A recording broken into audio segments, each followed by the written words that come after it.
Mesdames et messieurs, bonsoir. Merci d'avoir choisi RTI1 à la une de ce 20h. Le 10 mars 2021, le Premier ministre Ahmed Bakayoko a quitté ce monde et ce 10 mars 2022 marque le premier anniversaire de son décès. Une cérémonie de prière en sa mémoire a été organisée à la grande mosquée de la Riviera Golf à Cocody. Le président de la République Alassane Ouattara et plusieurs membres du gouvernement y ont pris part.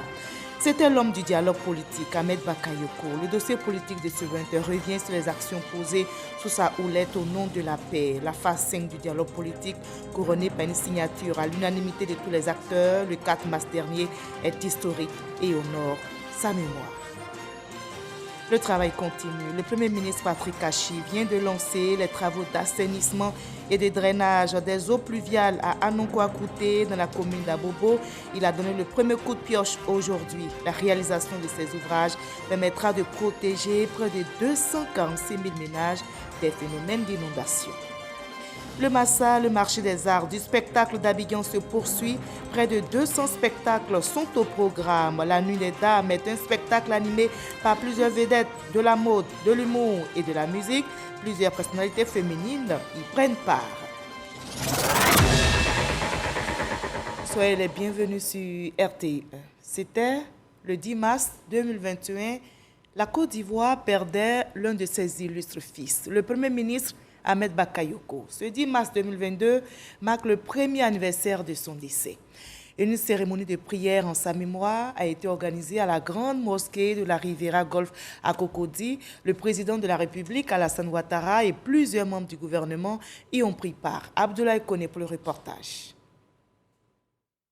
À la grande mosquée de la Riviera Golf, la cérémonie de commémoration du rappel à Allah de l'ancien Premier ministre a été très œcuménique.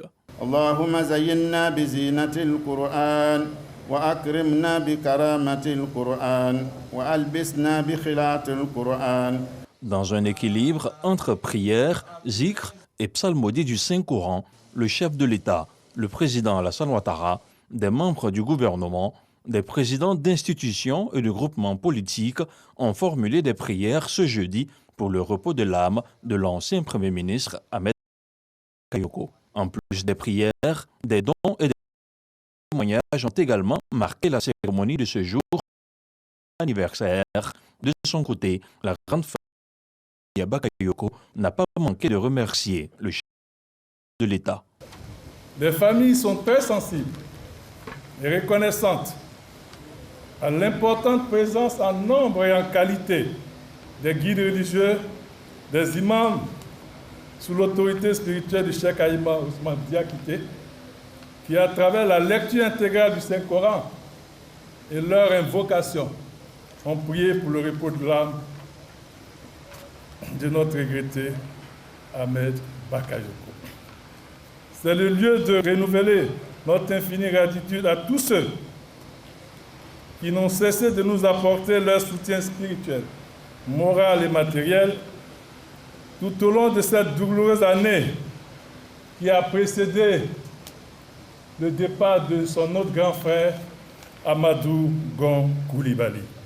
C'est sur cette note de remerciement, de reconnaissance et de gratitude que je vais terminer mes propos en demandant à tous, à toutes et à tous, de faire beaucoup de prières, beaucoup de bénédictions pour son Excellence, Monsieur le Président de la République.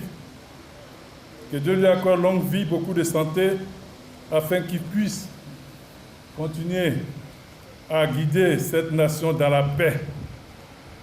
Une foule d'amis, d'élus et des représentants des différents cultes ont entouré la famille de l'ancien Premier ministre et maire d'Abobo, dont on se souviendra longtemps encore. Voilà déjà un an que le Premier ministre Ahmed Bakayoko nous a quittés et notez que s'il vivait, il aurait eu 57 ans. Le 8 mars dernier, Ambak reste à jamais gravé dans le cœur. Je vous propose quelques réactions à l'issue de la cérémonie de prière en sa mémoire, propos recueillis pour vous par Abdoulaye Koné et son équipe de reportage. Après Amadou Gon Coulibaly, 8 mois après Ahmed Bakayoko, chaque cérémonie d'anniversaire est un moment pour nous de rappel, mais de tristesse aussi, parce que ça nous rappelle que nous avons perdu deux frères, mais deux dignes fils de la Côte d'Ivoire et des fils du président de la République. Quelle que soit la cruauté du destin, la volonté de Dieu s'est exprimée, mais nous notons que Ahmed est encore dans nos mémoires. Ahmed Bakayoko a été de tous les milieux et je crois que la grande mobilisation des Ivoiriens à l'occasion de son décès et à l'occasion même de cette cérémonie commémorative l'illustre parfaitement. J'ai passé de nombreuses heures de discussion avec lui. Nous avons réussi à nous apprécier mutuellement et à apporter en plus du fait que quelque part nous étions liés parce que son épouse est ma nièce, mais nous avons pu donc vraiment mettre tout cela au service du pays. Et je peux dire que si aujourd'hui la Côte d'Ivoire connaît cette accalmie relative et si tous les partis politiques sortent du dialogue politique, je dirais unanime, c'est aussi grâce à Ahmed Bakayoko. Nous ne pouvons que remercier le Tout-Puissant et prier pour que le Tout-Puissant lui accorde sa grâce et lui ouvre les portes du paradis Firdaus. Mais nous, en tant que simples croyants, nous avons foi au fait, compte tenu de tout ce qu'il a fait de bien sur cette terre, nous avons foi que le Tout-Puissant lui accordera sa grâce. C'est une perte énorme parce qu'il faisait partie de ces rares avec qui, peu importe nos sensibilités politiques du moment, nous nous parlions ouvertement. C'est une grosse perte également pour la Côte d'Ivoire parce qu'il était un trait d'union, il était ouvert à tous. Il se disait qu'il n'y a rien d'impossible et que dans le dialogue, par le dialogue, dans la sincérité, on peut toujours trouver des solutions. C'est donc une valeur que nous avons perdue et nous sommes venus pour poursuivre les prières pour le repos de son âme, pour apporter le soutien à Yolande, aux enfants, à Zoumana, à toute la famille. Et je pense que Ambak peut partir en paix. Il est parti, mais on ne l'oublie pas. C'était l'homme du dialogue politique. Un an donc après son départ, la rédaction de RTI1 se souvient de l'ancien Premier ministre Ahmed Bakayoko. Et justement, le dossier politique de ce 20h revient sur les actions posées sous sa houlette au nom de la paix. La phase 5 du dialogue politique, couronnée par une signature à l'unanimité de tous les acteurs, le 4 mars dernier, est historique et honore la mémoire de l'ancien Premier ministre. Ambak, l'homme du dialogue politique, c'est le dossier politique signé Alexis Ouedraogo.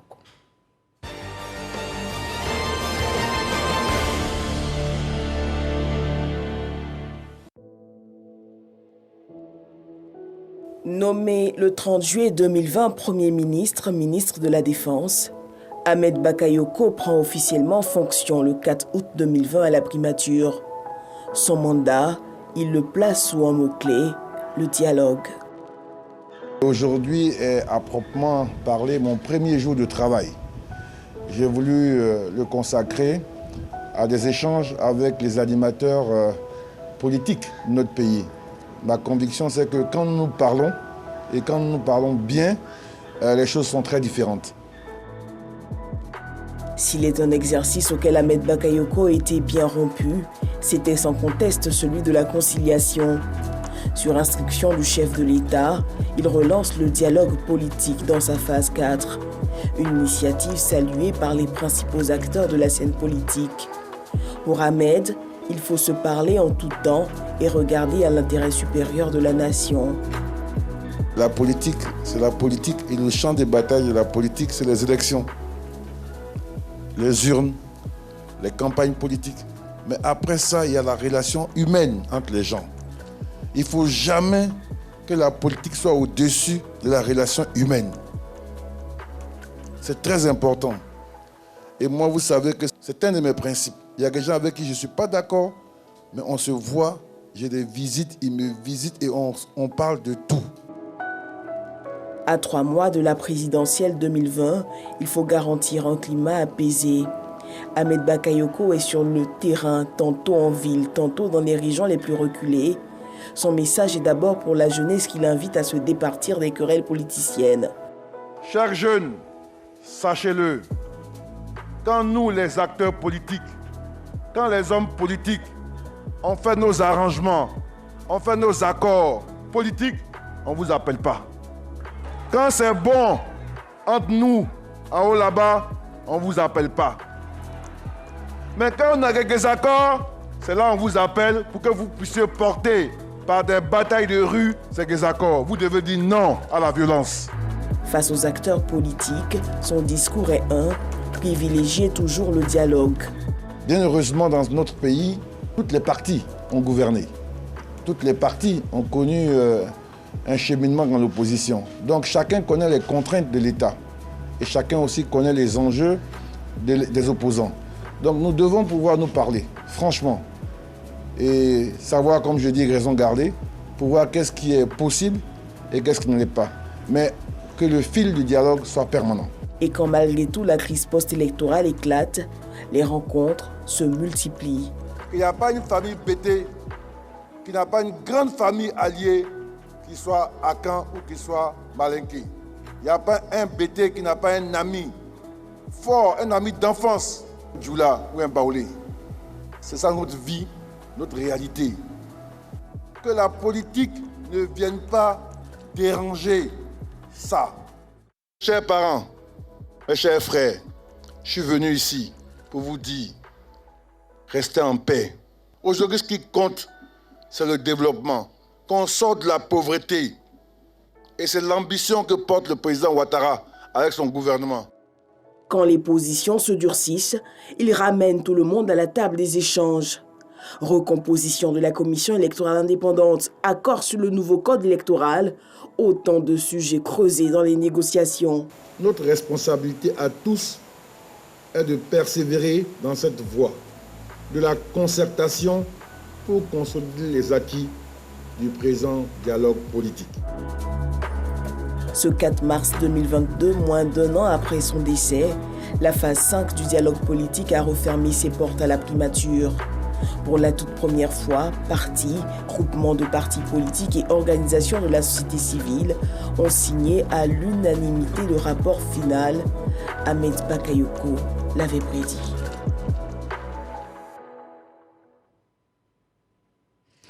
Et la Côte d'Ivoire ne l'oubliera jamais. C'était Ahmed Bakayoko, homme du dialogue politique, dossier signé Alexis Ouedraogo.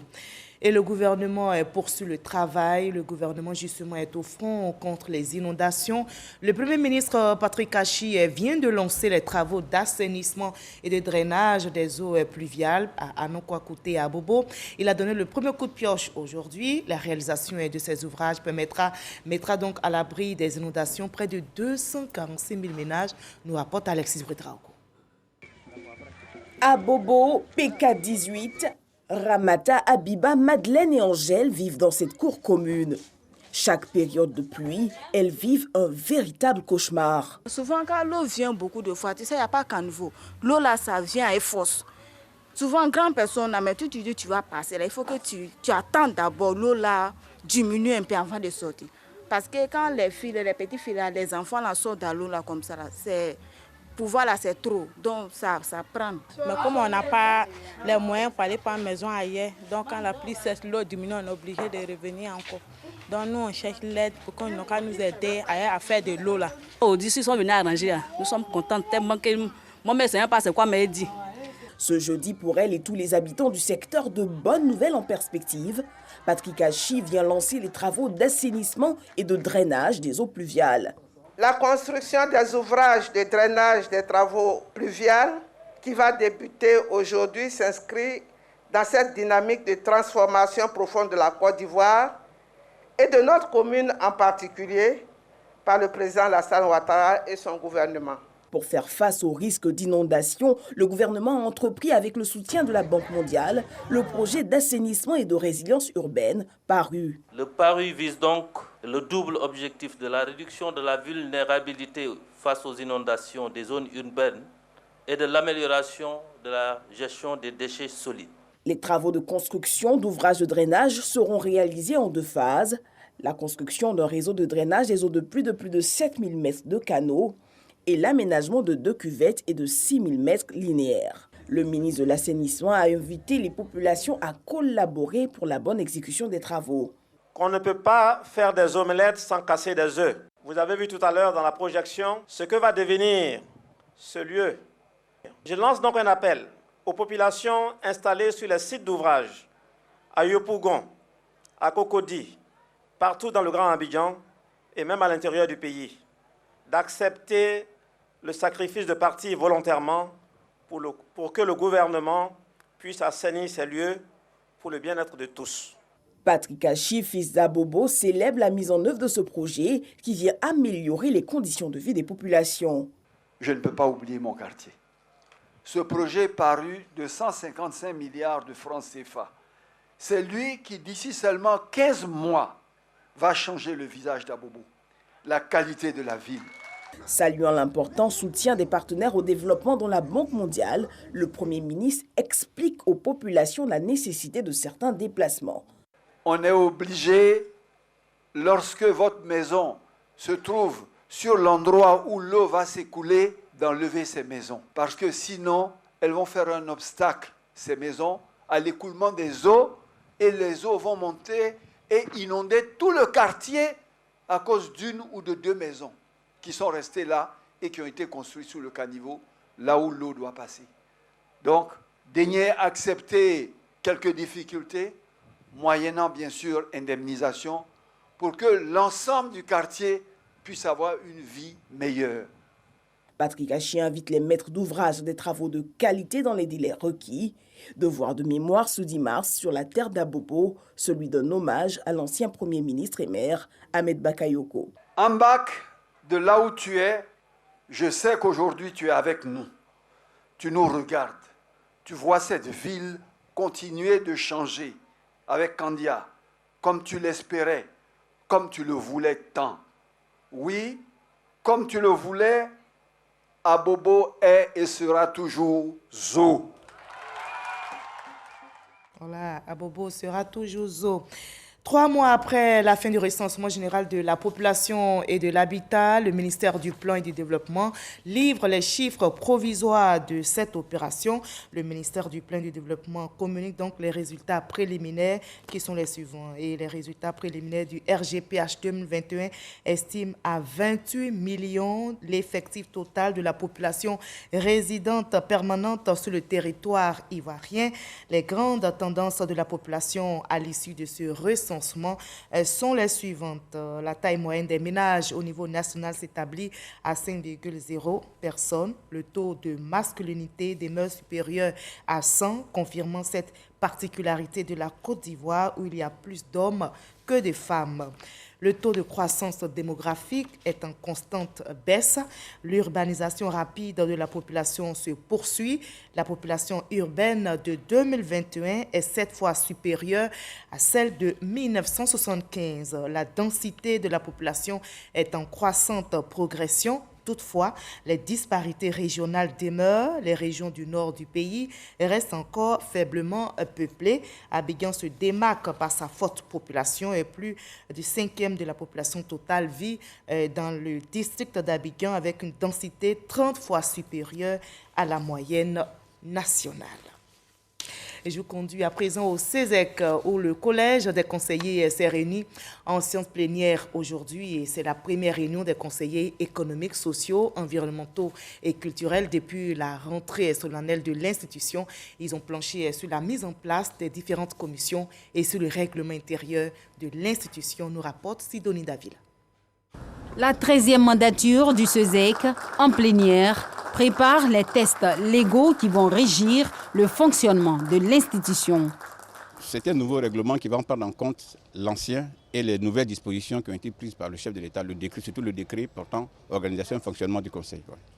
Pour ce faire, un comité a été mis en place pour réfléchir sur le règlement intérieur en vue de sa validation dans les prochains jours. Il sera présidé par le conseiller Gustave Abois. Mais bien avant l'adoption des tests, il faut d'abord déterminer les différentes commissions permanentes. Au nombre de 5, elles sont composées des conseillers qui sont appelés à s'inscrire dans l'une des commissions durant les 72 heures suivant cette séance. C'est la première fois, après plusieurs années, que la plénière se tient avec un bureau du CESEC. Nous avons vu les orientations que le président déclinait dans son intervention Et nous nous inscrivons justement dans cette dynamique à l'effet de pouvoir traduire cette vision en réalité. Cette plénière du SESEC est l'occasion pour le président Eugène Akaoueli de galvaniser son équipe tout en réitérant sa vision. Notre institution, au regard des compétences qui la composent, doit rester sereinement le lieu privilégié d'échange et de mutualisation de nos expériences, voire un laboratoire d'idées qui est à l'écoute des différentes institutions et de nos concitoyens. Nous l'avons commencé l'année dernière à travers les grandes rencontres. Nous continuerons nos travaux cette année avec plus d'entrain et de vigueur afin de produire un travail d'une grande qualité sur des sujets d'actualité. La 13e mandature du SESEC est à sa toute première séance plénière. Pour ce quinquennat, le thème principal est « Développement de l'économie sociale et solidaire ». On s'intéresse à présent au colloque international sur le dialogue interreligieux. Cette rencontre internationale vise à promouvoir les valeurs de paix, de cohésion, de solidarité, de fraternité et d'amour prônées par le gouvernement ivoirien. Pagassoro connaît des Madunji. Ces guides sont issus de toutes les obédiences religieuses nationales et internationales. Ils sont à Abidjan dans le cadre du colloque international sur le dialogue interreligieux autour de la problématique le message éternel des religions, une initiative de la Fondation Mohamed VI des oulémas africains, section Côte d'Ivoire, en collaboration avec le Conseil supérieur des imams des mosquées des affaires islamiques COSIMA. Elle vise à promouvoir les valeurs de solidarité, de fraternité, de tolérance et d'amour, mais surtout vise à véhiculer et à enraciner les messages de paix et de cohésion. À travers ce colloque, ça va être un départ pour faire passer un message fort, pour qu'on comprenne que la religion, c'est la paix, parce que c'est le message éternel de toutes les religions. Le dialogue, mesdames et messieurs, est la solidarité fraternelle entre tous les Africains, chrétiens comme musulmans. C'est d'abord un état d'esprit. C'est en fait vivre en se parlant. Vivre en inventant une manière de s'entendre et de s'entraider les uns des autres. Ce colloque international a vu la participation de nombreux guides religieux chrétiens et musulmans venus du Maroc et des 34 pays membres de la Fondation, dont la Côte d'Ivoire. Nous espérons que les résultats qui vont sortir des 3 jours de discussion et de débat aideront aussi bien les guides religieux que les décideurs à préserver la paix et la cohésion. Comme nous le savons parfois, la religion a servi comme base à des conflits. Et je pense que c'est important que l'histoire nous ayant instruits, aujourd'hui, on essaie de faire tous les efforts nécessaires pour que la religion serve plutôt à la paix. Cette rencontre religieuse a bénéficié du soutien des membres du gouvernement et de celui du président de la République, Alassane Ouattara, représenté par le ministre secrétaire général de la présidence. Je voudrais faire noter que la construction et la consolidation du dialogue interreligieux, participant à l'entretien du lien social, est indispensable au renforcement de la cohésion sociale, du vivre ensemble et de la paix. Je voudrais, au nom de son Excellence M. Alassane Ouattara, président de la République de Côte d'Ivoire, déclarer ouverts les travaux du colloque international du dialogue interreligieux organisé par le COSIM et la Fondation Mohamed VI des oulémas africains. Selon les organisateurs, bien qu'il existe un message éternel des religions qui invite les humains à un idéal de paix, la société africaine, notamment ivoirienne, a plus que jamais besoin d'un rappel des principes de tolérance et d'amour. Et les fidèles chrétiens catholiques observent en ce moment une période de jeûne. À Korogo commune, le député Lassina Ouattara, dit l'ASPR, solidaire de la communauté chrétienne, a fait plusieurs dons. Il a offert des vivres aux chrétiens de sa circonscription de la part du chef de l'État, Alassane Ouattara. Ami Sissoko pour le reportage. Un geste évocateur. Lassina Ouattara, député de Korogo commune, offre des vivres aux fidèles chrétiens catholiques de la cathédrale Saint-Jean-Baptiste de Korogo. Des vivres et un don en numéraire bien apprécié. C'est un geste fort, surtout tant de carême, tant de partage, tant de rapprochement les uns les autres. Et c'est son habitude, chaque fois, chaque année, de nous aider Alors à travers lui, nous disons merci au président de la République qu'il envoie et il a su faire la commission. Le don a été bien réceptionné et on les rassure aussi qu'il sera vraiment réparti parmi les communautés pour que vraiment on puisse prier aussi que ceux qui vont recevoir ces dons, ils sauront dire merci à Dieu pour les donateurs. Le donateur visite ici plusieurs lieux de culte. Période de carême oblige. À Aoussabougou, une autre paroisse de la capitale de la cité du Poro, et à l'église Aébessi, le même acte posé. Selon le conseiller technique du président de la République Alassane Ouattara, cela obéit à un principe de cohésion sociale.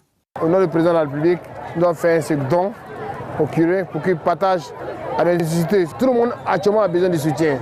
C'est un moment de carême sacré. Et merci encore de faire toujours les prières pour la Côte d'Ivoire. La Côte d'Ivoire a besoin de la prière, pour la paix surtout. S'il y a la paix dans un pays, il y a le développement. Cette caravane du partage est une initiative de l'honorable Lassina Ouattara. Il entend être présent de cette manière à toutes les manifestations religieuses dans la cité du Poro.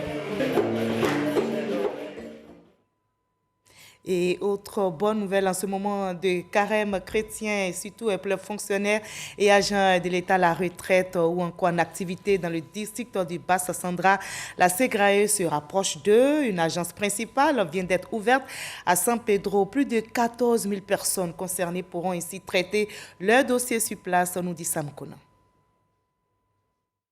Fini les désagréments liés au déplacement des assurés sociaux du Bassa-Sandra pour accomplir leur démarche administrative avec la SEGRAE. Une agence principale vient d'ouvrir ses portes dans la deuxième ville économique du pays. Ma joie est très grande parce que vraiment, ils ont vraiment pensé à nous. Transport, tout ça, chambre pour dormir. Maintenant, c'est ici même. Vraiment, ça nous arrange. Ça fait 6 ans de retraite à San Pedro. Recevoir nos prestations sur place ici, c'est un bonheur pour nous. L'ouverture d'une agence principale de la Caisse générale de retraite des agents de l'État à San Pedro, une fierté pour le Bassa-Sandra. Je voudrais vous remercier pour avoir choisi San Pedro comme pôle de désengorgement de la SEGRAE. Cette déconcentration de vos activités qui va permettre donc de fournir un service social amélioré aux assurés sociaux que sont les retraités. L'agence principale de San Pedro est la 12e agence SEGRAE ouverte à l'intérieur du pays. Suffisamment autonome et outillée, elle saura répondre dans les meilleures conditions et délais à toutes vos préoccupations au même titre que les agences d'Abidjan. L'inauguration de cette nouvelle agence est la manifestation concrète de la mise en œuvre graduelle et progressive de votre politique de déconcentration dans les grandes régions de notre pays. Celle-ci s'inscrit parfaitement dans la vision du président de la République qui est d'assurer une proximité plus grande et plus accrue avec les populations. Le district du Bassa-Sandra, qui comprend les régions de la Nawa, du Boclé et de San Pedro, totalise 1137 fonctionnaires et agents de l'État à la retraite, 13 101 encore actifs, avec une pension mensuelle de 96 millions de francs CFA. Et on fait un détour du côté de Gagnoa, Nyambodonyoa et Nyamanyoa sont deux localités de ce département qui ont bénéficié hier mercredi d'une ambulance médicalisée et d'un lot de matériel biomédical remis par le conseil régional du Gord. Le conseil a par ailleurs appelé à la paix et à l'unité des filles et fils de la région. Le marché des arts du spectacle d'Abidjan se poursuit. Près de 200 spectacles sont au programme.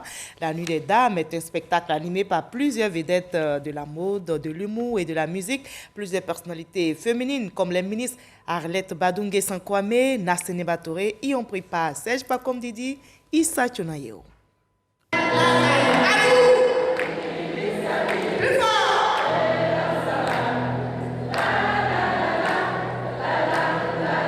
Spectacle Nuit des Dames. Le Massa fait un clin d'œil à la jeune féminine dans cette ferveur de la Journée internationale des droits de la femme. Sur une scène consacrée uniquement à la femme, sur un même plateau, la femme s'exprime à travers différents arts de l'humour, beauté, glamour, mode avec 8 stylistes qui présentent des collections dédiées à la femme. La musique également est au rendez-vous. Roselyne, Candice, Afou Keïta font danser et chanter ces femmes heureuses d'être magnifiées.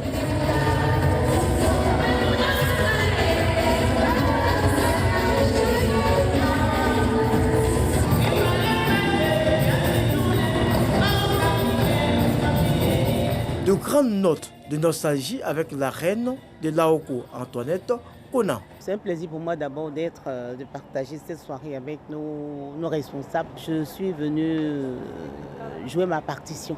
Une soirée rehaussée par la présence de plusieurs personnalités féminines et d'épouses des ministres. Un beau défilé de belles prestations musicales qui nous ont fait rêver. Le pari est gagné parce que les femmes nous ont démontré vraiment leur talent ce soir. Leur talent dans la mode, dans la musique et surtout dans l'humour aussi. Un spectacle haut en couleurs et riche en émotions.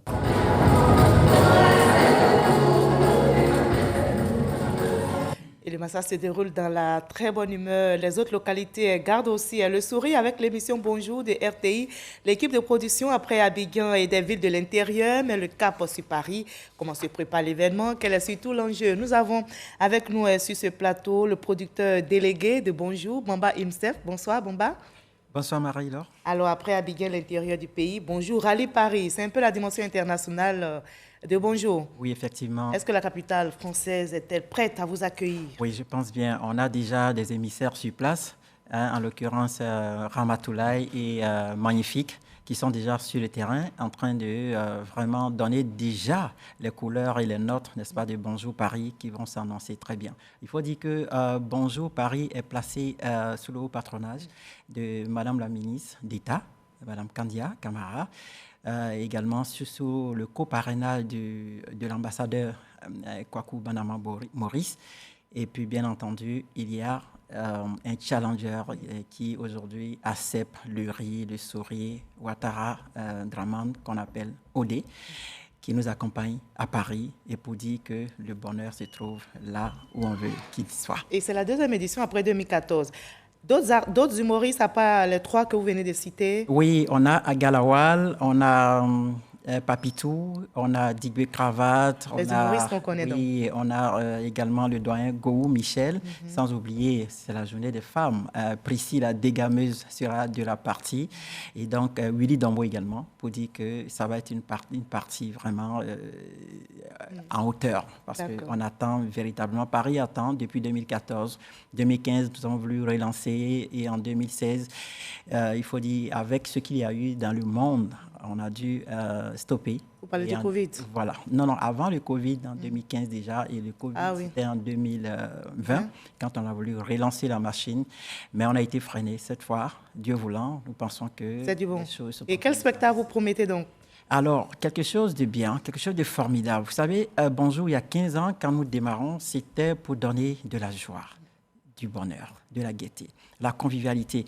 Alors, le groupe RTI peut être fier aujourd'hui de dire, voilà, nous avons fabriqué quelque chose. Nous avons donné même des emplois à plusieurs personnes. Aujourd'hui, l'humour est un emploi, c'est un métier, ça crée beaucoup d'emplois et ça donne, n'est-ce pas, véritablement de la joie pour des familles qui sont là aujourd'hui en Côte d'Ivoire, en Afrique. Parce que Bonjour, aujourd'hui, c'est plus pour la Côte d'Ivoire, c'est pour l'Afrique et même le monde. D'accord. Et le public français est attendu, dites-nous là-bas, puisque c'est à eux que vous vous adressez. On sait que la Côte d'Ivoire est regardée, sinon la RTI est regardée du côté de la France. Oui, alors, quelles dispositions pratiques prendre, où se rendre pour pouvoir, qu'on appelle, savourer ce spectacle? Pour prendre les billets déjà, le son des marmites, 1, 2, 3, sans oublier à l'ambassade, même sur place, à l'ambassade de Côte d'Ivoire en France. Et puis, bien entendu, en ligne également, il faut aller sur le site, prendre vos billets, et c'est maintenant. Alors, ce qu'on veut ajouter, c'est que Bonjour Paris a une autre particularité. Bien entendu, vous savez, nous avons sillonné plus de 15 villes en Côte d'Ivoire, et juste après, nous mettons le cap sur Paris. Même slogan, et en même temps, c'est le même leitmotiv que nous avons. Ramener les Ivoiriens ensemble. En 2006, quand nous avons démarré Bonjour, c'était de réconcilier les Ivoiriens. C'était de les amener à donner ce souffle de joie, de plaisir, de convivialité. Là, le cap que nous avons amorcé il y a quelques années, la cohésion, véritablement. La Côte d'Ivoire est en marche. Il faut le dire, parce que quand les fils de Côte d'Ivoire, ces populations qui vivent en Côte d'Ivoire sont ensemble, c'est le développement qui rayonne. Et ça, il faut le dire. Et c'est ça, la marque de Bonjour. Et c'est pour ça qu'il faut féliciter le premier gourou, comme on le dit, le DG de la RTI, qui sera là pour superviser véritablement Bonjour Paris. Et après Paris, il y aura certainement d'autres capitales. Oui, d'autres capitales déjà sont intéressées et nous sommes en train de travailler parce que Bonjour, comme je le disais tantôt, c'est pour l'Afrique, c'est pour le monde, parce que nos humoristes font la fierté du monde aujourd'hui. Et la RTI fait la fierté de tous les téléspectateurs. Ah oui, Merci. Il faut ajouter même pour dire, nous avons une chaîne, la RTI 1, la chaîne qui rassemble. Ce n'est pas fortuit. Merci Bamba Imsef, merci d'avoir été avec nous et puis bon voyage sur Paris. Merci et à très bientôt. Et Paris, bonjour. Paris vous attend. On va terminer par la Guinée où on s'interroge. Est-ce la fin de l'état de grâce pour la junte au pouvoir? 58 partis politiques, dont l'UFDG de Cellou Dalein Diallo, dénoncent des dysfonctionnements qui, selon eux, entravent la conduite réussie de la transition. Ils estiment que la junte tarde à accomplir les actions nécessaires pour un retour à l'ordre constitutionnel. Ces partis ont signé une déclaration commune. Ils décrivent, entre autres, le manque d'inclusion et de dialogue et exigent la publication de la liste complète des membres du CNRD pour savoir qui est aux commandes de l'État. Et vous l'avez compris, c'est la fin de ce journal. Merci de l'avoir suivi. Demain 20h, vous avez rendez-vous avec Kolo Koulibaly. Prenez soin de vous. Surtout, continuons de sourire à la vie.